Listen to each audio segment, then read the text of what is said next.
Hi మామ, hello, welcome to VR one channel. ఎలా ఉన్నారు అందరు? నేను సూపర్ ఉన్నా. మీరందరూ కూడా బాగుండాలని కోరుకుంటున్నాం అండ్ బాగా ఉండాలని కూడా కోరుకుంటున్నాం.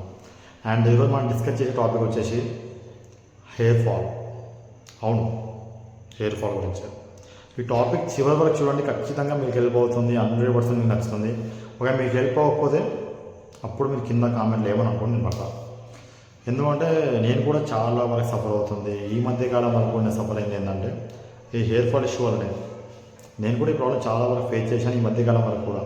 సో రీసెంట్గా నేను కూడా ఈ సఫర్ అవుతూ ఇష్యూతో బాధపడుతున్నప్పుడు నేను కూడా స్టడీస్ ద్వారా తెలుసుకుంది. అండ్ కొంతమంది డాక్టర్స్ కన్సల్ట్ అయ్యి అండ్ కొంతమంది ఎవరైతే హెయిర్ రెస్క్యూ చేస్తారో సో వీళ్ళందరూ నిపుణుల సలహాలు తీసుకొని నేను తెలిసిన ఒక చక్కటి విషయం ఏంటంటే కొన్ని టిప్స్ చెప్తాం మన హెయిర్ ఫాల్ కంట్రోల్ అవడానికి. ఒకటి, first of all hair fall కావాలని మెయిన్ రీజన్ ఏంటంటే స్కాల్ప్లో హెవీ డాండ్రఫ్. దీంతోపాటు మన డైలీ హెడ్ బాత్ చేయడం with shampoo. Daily head bath చేయడమే డేంజర్, అందులో కూడా డైలీ షాంపూ చేయడం అది ఇంకా డేంజర్. ఎందుకంటే అది కూడా హెయిర్ ఫాల్ చాలా అంటే చాలా పెద్ద కారణం అయిపోవచ్చు. అండ్ దాంతోపాటు కొంతమంది సబ్బులు వాడతారు, ఇవి కూడా హెయిర్ ఫాల్కి ఒక రీజన్. అండ్ డైలీ ఎప్పుడు కూడా హెడ్ బాత్ చేయడం అనేది చాలా రిస్కే. దాంతోపాటు డైలీ షాంపూ వాడడం రిస్కే. అండ్ చాలా అంటే కొంతమంది ఏంటంటే హీట్ వాటర్ స్నానం చేస్తారు, నేను కూడా చేస్తాను. బట్ కొంతమంది ఏంటంటే కంప్లీట్గా ఒక హ్యాపీనెస్ కోసం బాగా మరిగే వేడి నీళ్ళు అనేది తల మీద పోసుకుంటారు. సో అంత హీట్ వాటర్తో స్నానం చేయడం అనేది ఎప్పటికైనా కూడా హెయిర్కి చాలా డేంజర్. అండ్ హెయిర్ అనే దాన్ని రూట్స్ నుంచి తీసేస్తుంది అంత హీట్ వాటర్ అనేది, పొగలుగా హీట్ వాటర్తో స్నానం చేస్తే.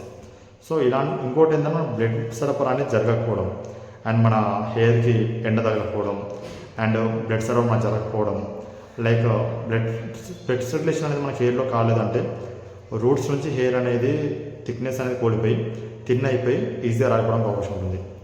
సో మీరేం చేస్తారంటే first of all daily morning లేచినప్పుడు కాస్త వాకింగ్ చేయండి. వీలైతే కొన్ని ఆసనాలు ఉంటాయి లైక్ హెడ్ ఇలా బ్యాక్ బెండ్ చేసి చేయడం ఇలాంటివి. సో దానివల్ల ఏంటంటే బ్లడ్ ప్రెషర్ అనేది మనకు బ్లడ్ సర్క్యులేషన్ అనేది మన తలలో కూడా చాలా బాగా జరుగుతుంది. అండ్ డైలీ అట్లీస్ట్ ఒక 20 to 30 minutes అట్లీస్ట్ వాక్ చేయండి విత్ వీలైతే ఎండకి. ఎన్నో డి విటమిన్ తాగడం వల్ల కూడా మన ఎండగా అనేది అంత పలచబడిపోవు మనకు. అండ్ దానికి సరైనటువంటి పోషకాలు లభిస్తాయి. అండ్ ఇంకో గుర్తుపెట్టుకోండి, వీలైతే కూల్ వాటర్తో స్నానం చేయండి. ఇఫ్ పాసిబుల్ అయితే లిటిల్ బిట్ లైట్ గోరువెచ్చని వాటర్తో స్నానం చేయండి. బట్ పొగలు కక్కేలా వాటర్తో మాత్రం అస్సలు వద్దు. అండ్ దాంతోపాటు ఒకవేళ మీది నార్మల్ స్కాప్ అయితే ఆయిల్ ఎక్కువ అంటే వీక్లీ 2 లేదా 3 times అనేది స్నానం సరిపోతుంది. షాంపూ వాడితే 2 times చాలా ఎక్కువ అవుతుంది. అండ్ ఎక్కువ శాతం షాంపూ పెట్టినప్పుడు ఈ హెయిర్ని అనేది ఎక్కువ రుద్దకండి. జస్ట్ మీ స్కాల్ప్ అంటే కొంచెం డీప్గా ఇలా చేయండి. బట్ హెయిర్ అనేది ఎక్కువగా మీరు రుద్దకండి, లైక్ లిటిల్ బిట్ జెంటిల్. ఎందుకంటే ఎప్పుడు కూడా షాంపూ అనేది హెయిర్కి కాదు, ఓన్లీ స్కాల్ప్ మాత్రమే. ఒకవేళ మీది ఆయిల్ హెయిర్ అయితే 2 times కాకుండా 2 to 3 times కాకుండా 4 times మ్యాక్స్ అంటే, లేకపోతే డే బై డే చేసుకోండి, దట్ విల్ బెటర్. బట్ ఎప్పుడు కూడా షాంపూ అనేది గట్టిగా పెట్టి రుద్దకండి, స్కాల్ప్ మీద మాత్రం అప్లై చేయండి, ఎక్కువ హెయిర్కి రుద్దకండి. And if you want to use conditioners, మీరు కండిషనర్స్ వాడాలనుకుంటే మాత్రం అది ఓన్లీ ఫర్ హెయిర్ కొంచెం కిందికి అనుకొని ఓన్లీ హెయిర్ మాత్రం వాచ్ కండిషనర్ ఉంది. కండిషనర్ ఎప్పుడైనా స్కాల్ప్ తాగిందంటే మీ హెయిర్ అనేది డ్యామేజ్ అవ్వడానికి నెంబర్ 1 రీజన్ అదే అవుతుంది. So shampoos only for scalp to remove dandruff and conditioners అనేవి ఓన్లీ ఫర్ మన హెయిర్ కోసం మాత్రమే. సో హీట్ వాటర్ అవాయిడ్ చేయండి, డైలీ బాత్ అవాయిడ్ చేయండి, మీన్స్ హెడ్ బాత్ అవాయిడ్ చేయండి. ముఖ్యంగా షాంపూతో అస్సలు చేయకండి.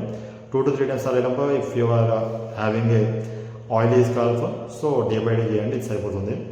అండ్ ఖచ్చితంగా బ్లడ్ సర్క్యులేషన్ అయ్యేటట్టు చూసుకోండి. ఇలాంటి చిన్న చిన్న జాగ్రత్తలు తీసుకోవడం వల్ల 100% మీ హెయిర్ అనేది మెరుగుపడుతుంది. దీంతోపాటు మంచి ప్రోటీన్స్ తీసుకోండి.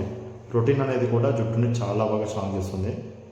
అండ్ డాండ్రఫ్ క్లీన్ చేసుకోవడానికి బెటర్ టు యూజ్ తక్కువ కెమికల్స్ ఉన్నటువంటి షాంపూస్ వాడండి.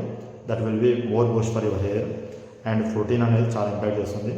అండ్ డైలీ సమ్ బాదం ఇలాంటివి ఒక డైలీ 2 తీసుకోవడం వల్ల మన బాడీ మజిల్ బిల్డింగ్తో పాటు హెయిర్ రీబిల్డింగ్ కూడా చాలా అంటే చాలా అయిపోతుంది. అండ్ ఎక్కడ పోయి మీరు ఒకటే చూసుకోవాలి, మెయిన్ జాగ్రత్త ఏంటంటే స్కాల్ప్లో డాండ్రఫ్ జమ కాకుండా చూసుకోండి. హెయిర్ని జెంటిల్గా మెయింటైన్ చేయండి. అండ్ మరీ లాంగ్ హెయిర్ మెయింటైన్ చేయడం అనేది చేయకపోతే ఇంకా బెటర్. లాంగ్ హెయిర్ లేకపోతే అనేది హెయిర్ అనేది ఇంకొంచెం బెటర్ గ్రోత్ ఉంటుంది. అండ్ ఒకటి కొత్త హెయిర్ వస్తుందో నాకు తెలియదు, బట్ పోయిన హెయిర్ అయితే మళ్ళీ తిరిగి వస్తుంది కొత్త హెయిర్ రాకుండా కూడా. అండ్ ఇంకోటి హెయిర్ ఫాల్ అనేది చాలా అంటే చాలా తగ్గుతుంది. ఈ చిట్కాలు పాటించుకోండి. ఇన్ కేసు మీ హెయిర్ కానీ లాస్ అవ్వడం తగ్గకపోతే అప్పుడు నన్ను వచ్చి అడగండి, నాది రెస్పాన్సిబిలిటీ. అందరికీ మన ఛానల్ని లైక్ చేయండి, సబ్స్క్రైబ్ చేయండి, షేర్ చేయండి. మీరు చేసే ప్రతి ఒక్క లైక్, మీరు చేసే ప్రతి ఒక్క షేర్ ఎక్కువ మంది రీచ్ అవ్వడం ఉపయోగపడుతుంది. అండ్ మన ఛానల్ సపోర్ట్ చేయండి మామ, మీరు కాబట్టి ఎవరు నాకు జై శ్రీకృష్ణ, జై హింద్.